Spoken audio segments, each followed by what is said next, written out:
తెలంగాణలో ఒక పార్టీ కుటుంబ పోరుతో సతమతమవుతుందని, మతం పేరుతో మరో పార్టీ మనుగడ సాగించాలని చూస్తుందని బీఆర్ఎస్ బీజేపీలపై టీపీసీసీ అధ్యక్షులు ఎమ్మెల్సీ మహేష్ కుమార్ గౌడ్ విమర్శించారు.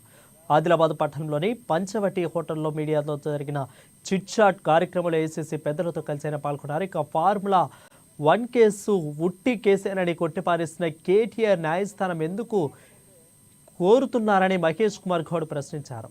ఇక అదేవిధంగా ఈ కేసులో కేటీఆర్ జైలుకు పోక తప్పదని అన్నారు.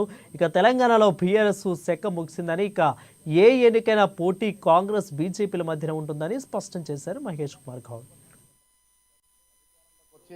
సంవత్సరం పూర్తి చేసుకున్నాం. ప్రజల ఆకాంక్షల మేరకు, ఆశల మేరకు మెజారిటీ వాగ్దానాల్ని ప్రజలకు చేరవేర్చడంలో సఫలమైనాం.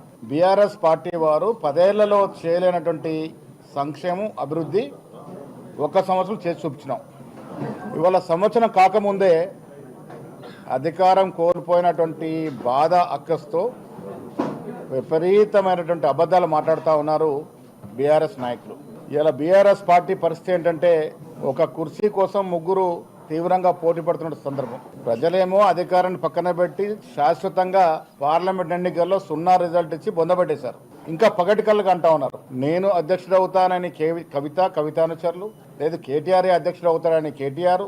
ఈ ఇద్దరి మధ్యన పాపం హరీష్ రావు పని గోవిందా. ఇక వేరే పార్టీ చూసుకోవాల్సింది హరీష్ రావు గారు. 10 ఏళ్లు కేసీఆర్ కుటుంబం దోపిడీ చేయని రంగం అంటూ లేదు.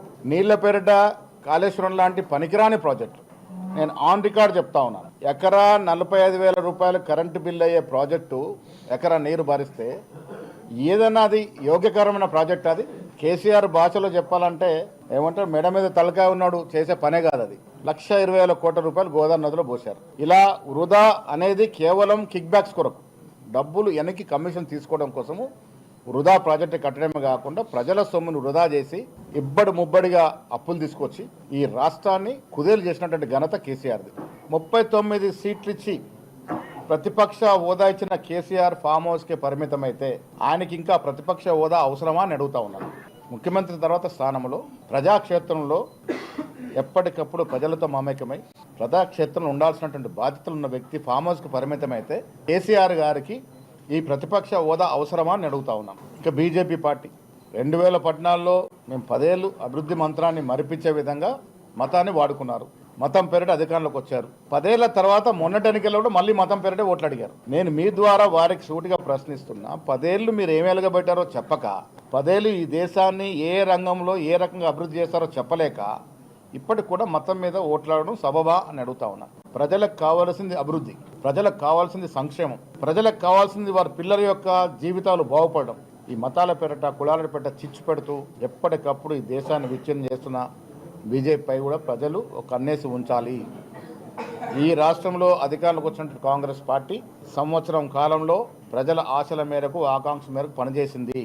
ఆర్థిక నిర్బంధం తీవ్రంగా ఉన్నప్పటికీ కూడా కాంగ్రెస్ పార్టీ ఇచ్చినటువంటి ఏ వాగ్దానాన్ని కానీ, ముఖ్యంగా 6 గ్యారెంటీల్లో అన్ని అంశాలని కానీ ఏది కూడా జార విడిచబోము. ఒకటి తర్వాత ఒకటి అన్ని ఇచ్చి తీరుతాము. ప్రజలు ఏదైతే కోరికతో కాంగ్రెస్ ప్రభుత్వాన్ని అధికారం తీసుకొచ్చినారో ఆ దశగా ఈ పార్టీ పనిచేస్తుంది.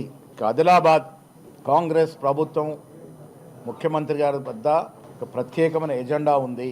కాంగ్రెస్ ప్రభుత్వ యొక్క పాలసీ తెలంగాణ అభివృద్ధి అంటే హైదరాబాద్కి పరిమితం కాదు, రాష్ట్రం నలుమూలల అభివృద్ధి జరిగితేనే ఇది సఫలమైన అభివృద్ధిగా భావించే కాంగ్రెస్ పార్టీ ఈ రాష్ట్ర మూలన ఉన్న ఆదిలాబాద్ కానీ, అటు ములుగు కానీ, ఇటు జుక్కలు కానీ, భద్రాద్రి కొత్తగూడెం కానీ అన్ని మూలల అభివృద్ధి చేయాలన్నట్టు ఒక ఆశతో ఉంది. ఆదిలాబాద్కి పుష్కరమైన అవకాశాలు ఉన్నటువంటి జిల్లా ఇది. ఆసియా ఖండంలోనే 2వ స్థానంలో కాటన్ ప్రొడక్షన్ ఉంటుంది. పప్పు దినుసులు పండుతాయి. ఇక్కడ పారిశ్రామిక పరంగా ఆదిలాబాద్ జిల్లాని అభివృద్ధి చేయాలని, దాంట్లో భాగంగానే ఆదిలాబాద్ విమానాశ్రయాన్ని వీలైనంత త్వరలో అభివృద్ధి చేయాలనే ఒక ఆలోచన ముఖ్యమంత్రి గారికి ఉంది, కాంగ్రెస్ ప్రభుత్వానికి ఉంది. వరంగల్కి ఆల్రెడీ పైప్ లైన్లో ఉంది. అది ఆదిలాబాద్ కూడా త్వరలో విమానాశ్రయం తీసుకొచ్చే బాధ్యత కాంగ్రెస్ పార్టీది. తద్వారా ఆదిలాబాద్ని అన్ని మూలల అభివృద్ధి చేయాలన్నది కాంగ్రెస్ పార్టీ ధ్యేయం. ఆ దశగా ఆదిలాబాద్ని పరిపూర్ణంగా